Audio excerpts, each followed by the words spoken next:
ایک جو تبدیلی کا عمل ہے، نئے چیف جسٹس صاحب آ رہے ہیں، کوئی سیاست کو قرار آتا بھی دیکھ رہے ہیں آپ؟ سب سے پہلی بات تو یہ ہے کہ دل آج تو واقعی کر رہا ہے کہ آپ کو کاجو والی برفی کھلاؤں، کیونکہ پھر بھی خالی ہاتھ آئے ہیں؟ نہیں لایا ہوں یہ سلمان غنی صاحب لیفٹ رائٹ ہوتے ہیں نا تو کھلاتا ہوں۔ پاکستان کی 77 سالہ تاریخ کا ایک جانبدار ترین جج، ایک متنازع ترین جج اور سیاہ فیصلوں والا جج اور ایک اس عدلیہ کی تقسیم کا ایک بڑا کردار جسٹس قاضی آج رخصت ہوا ہے۔ اچھا، اللہ کا لاکھ لاکھ شکر ہے ہماری جان چھوٹی۔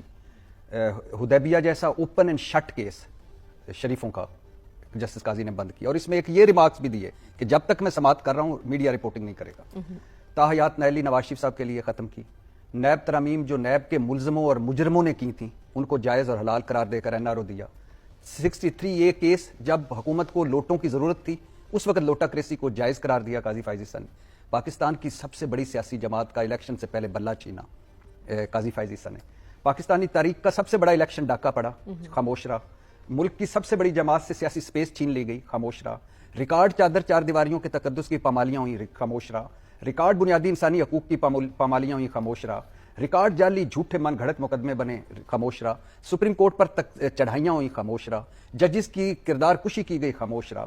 اور دو حکومت یعنی حکومت ان کے لیے صرف دو انہوں نے قانون سازیاں کی، ایک supreme court practice and procedure act Umar Ata Bandial کے انہوں نے پار کاٹے گئے، ان کو نوازا گیا، اور پھر supreme court practice and procedure ترمیمی آرڈیننس ان کے لیے لایا گیا۔ اور بلاول بھٹو کا ایک جملہ کبھی بھی نہ بھولیے گا زندگی میں، یہ یاد رکھیے گا، قاضی کے بنا 26ویں آئینی ترمیم ناممکن تھی۔ بلاول بھٹو، آپ اس سے اندازہ لگائیں کہ کتنا سیاسی جج تھا، کتنا بڑا سیاسی جج تھا، اور کتنا بڑی امیدیں تھیں۔ سیٹ بڑی تھی، آدمی چھوٹا نکلا۔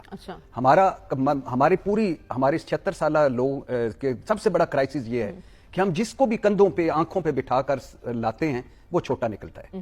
تو اللہ کا لاکھ لاکھ شکر، جان چھوٹی۔ بھٹی صاحب وہ بہت باتیں کر رہے ہیں، مجھے آگے بڑھنے دیجیے ڈاکٹر صاحب، وقت کم ہے میرے ساتھ۔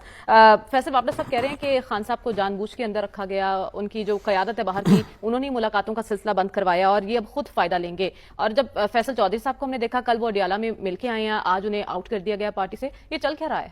نہیں، کچھ چیزیں ہیں جو حقیقت ہیں۔ پہلی بات کہ پاکستان تحریک انصاف میں گروہ بندیاں ہیں۔ پاکستان تحریک انصاف میں ایک دوسرے کو مشکوک سمجھ رہے ہیں کہ آپ وکٹ کی دونوں طرف کھیلتے ہیں۔ پاکستان تحریک انصاف میں بروٹس اور رانگ نمبر ہیں۔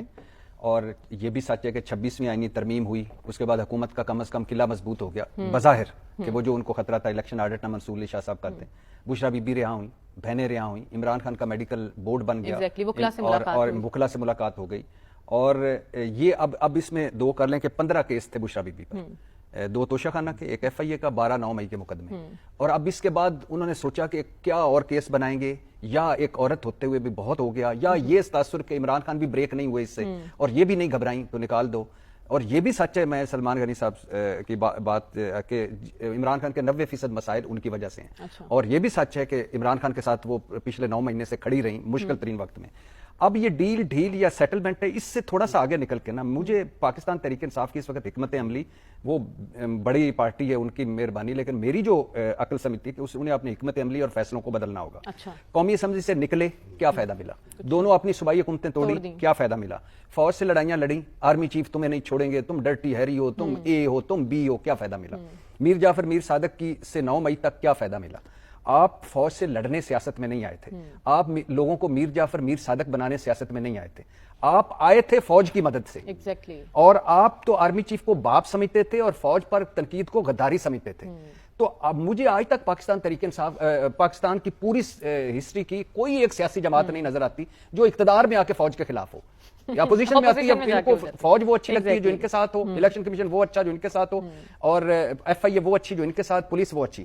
تو آپ آج پاکستان تحریک انصاف، اچھی بات ہے بشرا بی بی کے پی ہاؤس میں، وزیر اعلیٰ ہاؤس میں بیٹھی ہیں، میٹنگز کر رہی ہیں، ان کو سوچنا چاہیے کہ آپ کی انہی لڑائیوں کی وجہ سے آپ کی پارٹی ٹوٹی، کچھ رپوش ہیں، کچھ جیلوں میں، عمران خان پر مشکلات ہیں، کچھ پیشیاں بھگت رہے ہیں، اور آپ کی انہی لڑائیوں کی وجہ سے، اور آپ کی انہی لڑائیوں کی وجہ سے ہارے ہوئے حکومت بنا کے بیٹھے ہیں۔ اب حکمت عملی تھوڑی سی چینج کریں، اب عقل سے تحمل سے کام لیں، خدا کے لیے آگے بڑھیں، آپ اتنی بڑی جماعت ہیں، آپ اپنے آپ کو خود ختم نہ کریں۔ یہ آپ کا برادرانہ اور مخلصانہ مشورہ ہے، ہم کوشش کر کے ان تک پہنچ جائے۔ رسول بخش رئیس صاحب، آپ کی نظر میں کوشش کریں گی تو بشرا بی بی سے تو آپ کے ڈائریکٹ تعلقات ہیں نا؟ نہیں بالکل، میرے کوئی تعلقات نہیں، آپ کی ان سے ملاقات ہوئی، آپ نے کہا تھا مجھے بریک میں، مجھے آگے بڑھنے دیجیے وقت۔ بھٹی صاحب، کیا یہ غیر اعلانی اتحاد چلے گا جے یو آئی اور پی ٹی آئی؟